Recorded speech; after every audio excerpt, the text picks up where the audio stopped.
We're here with Mandy Mitchell, who's the executive director of Free Will Baptist Children's Home in Eldridge, Alabama.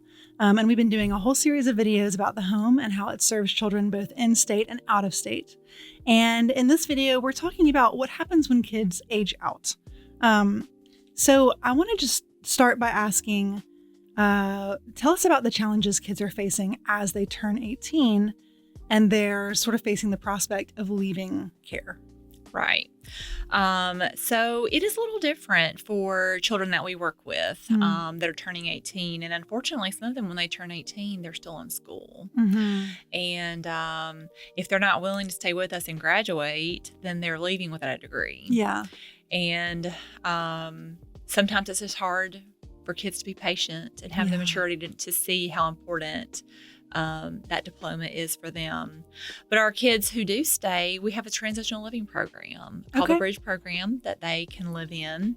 Back to the challenges that some of our children face is they just don't have the maturity that some other children do. And they don't have the support, that family that's always been there. Now, granted, some of our adoptive families are wonderful, but the relationship is just not the same. Yeah. And some of them already talk about they're not sure if they want to go back to their adoptive family. So when they leave, you know, they may feel like, well, I don't have anyone to fall back on. If I need new tires, who am I going to ask? Who's going to help me if I don't have that saved up? But we do have a program for the kids that want to stay. It's called the Bridge program. And it is a house on our campus that we have made into 3 separate apartments that children, when they graduate, if they would like to stay and have some independence, but the support of the home, then we want them to stay and have the chance to get a job, preferably go to school. We do have some community colleges around, and if a 4-year degree is not what they want, some kind of technical program or a certification to really help them have a good start in their life. Yeah, that's great. Well, tell me more about the Bridge program. That sounds really interesting. So it's 3 apartments, you said. Yes. Tell me more about that. So each apartment is independent, has its own living room, kitchen, bathroom. And when kids move in there, we don't expect them to pay rent right off. But of course, there are rules that they have to follow. Now, there's not a house parent living there that is making sure they're doing everything. But myself and other house parents do check in on them. And, you know, there are, like I said, some rules.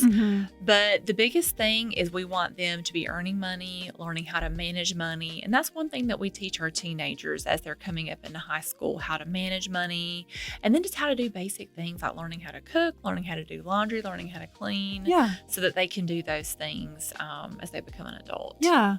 I love that you guys do that you have this option for people who are in this weird, like, in-between phase. I would imagine that's sort of a vulnerable time. Like, to me, it's like you've been, you know, so closely cared for. And then all of a sudden, you know, if you don't have a resource like the Bridge program, you're just out there. Absolutely, yes. So I think that's great. I think that's really, really cool. You've talked a little bit about this already, but as these kids are sort of stepping into becoming adults, how are you walking alongside them, encouraging them to be, you know, to become more mature, to sort of find their faith on their own without it being forced on them? And just to become more independent when they've been, you know, so closely cared for so long. What does it look like for you guys to walk alongside them in that? It's usually not too hard for them to be independent because they want that. Yeah.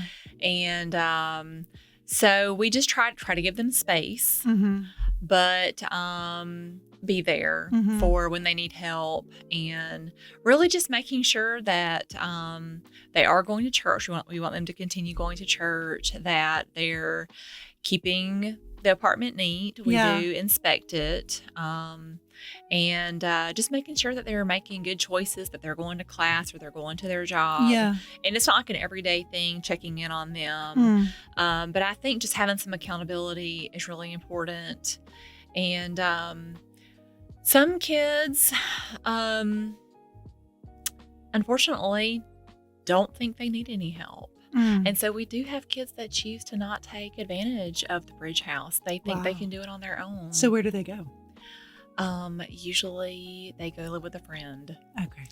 And we have had it where children have left us thinking there was a better way. Mm-hmm. And then a year later calling back and saying, I really think I do need the bridge program. Okay. Yeah. And we give them the chance to do it. Yeah. So they are able to come back. Yes. Okay. Mm-hmm. Okay.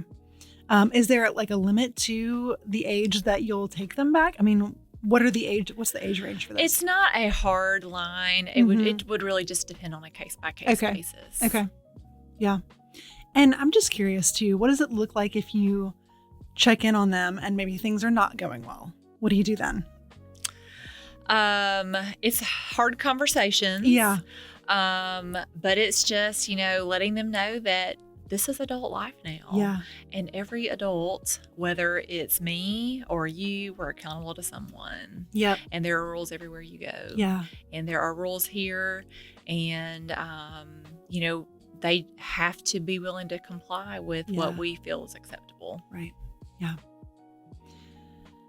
I imagine you have a lot of stories, just in general, but specifically about this transition from someone who's aging out of the program and going through the bridge program and, approaching adulthood. And I want to hear some success stories. What are some that you can kind of think of off the top of your head where this has just gone really well for somebody and you've just been able to watch them grow up into this wonderful person that you hoped that they would become? The success story that comes to mind is a young woman who came in 2013, Mm-hmm. and I had only been in the home for a couple of years. And she was just really struggling, living with her aunt and uncle. Mm-hmm. There, I think, were 6 kids in the home, being defiant, Mm-hmm. just not really enjoying living there. And so Mm-hmm. they bring her to us, and she really is she's a wonderful young lady, but she had been through so much. Mm-hmm. I mean, her abuse story is one of the worst I've ever heard. Wow. And she's very resilient, though. But when you have been through that, it's hard just to be like any other kid. Yeah. So we struggled through the years, and it actually, a month before she was going to graduate, she decided to leave. She was going to go live with a boyfriend. Oh. And we were really disappointed and upset about that. But, when they're that age, she was already 18. Mm-hmm. There was nothing we could do. Mm-hmm. So she went, and she's one of these that, I can't remember if it was 6 months to a year later, said, this is not working out. Okay. I really think I would like to be a part of the bridge program. Yeah. So she came to the bridge program, and it was one of those that it was difficult for her to follow the rules sometimes. Mm-hmm. And we had some hard conversations, and I don't know that she always liked me very much. But she ended up meeting someone and got married. And amazingly enough, it was really after she got married that things really started to turn around for her. Oh, wow. Because she had really struggled in her faith the entire time that she lived with us, and even being a part of the bridge program. Because when you have been treated and abused in the way that you have, sometimes it's hard to see how all that fits in with God and the Christian life and all those things. And she became a part of her husband's church and began to grow in a really unique way. And I also forgot to mention that before she got married, she actually worked for us for a few years as a relief house parent. Oh, wow. Which was really neat to watch her step into that role. So anyway, after she got married, she just started to really grow and was doing really well.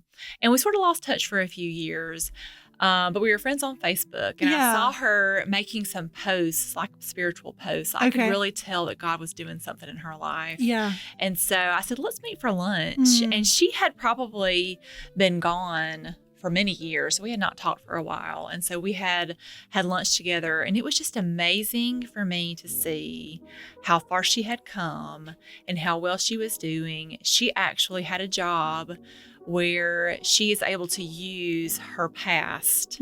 She's a peer support specialist for children that need help, who are in bad situations. Wow. And so what she does is she literally supports them. Wow. And talks to them one-on-one, and is able to connect with them in a way that most other people couldn't, because she had been there. I keep thinking it's so brave of her to choose that career. Oh, I know. It really is. To choose to think about her past every day. And also, not even that, but outside of her career, she was leading a Bible study about grief. We actually, me and her together, actually did a women's conference together about telling your story. Wow. And for someone who, back when she was a teenager, she hated church. Yeah. She didn't think she would ever get married. She didn't want to have kids. And now to watch her, and now she has a baby. Oh. She does. She has a 3-month-old. Oh. And it's just amazing to see someone be able to have the life that they deserve. Yeah. And get everything that they should have and do it the right way. Absolutely. And from my time at the children's home, she is my favorite success story. Oh, that was a good one. Yeah. That's a good story.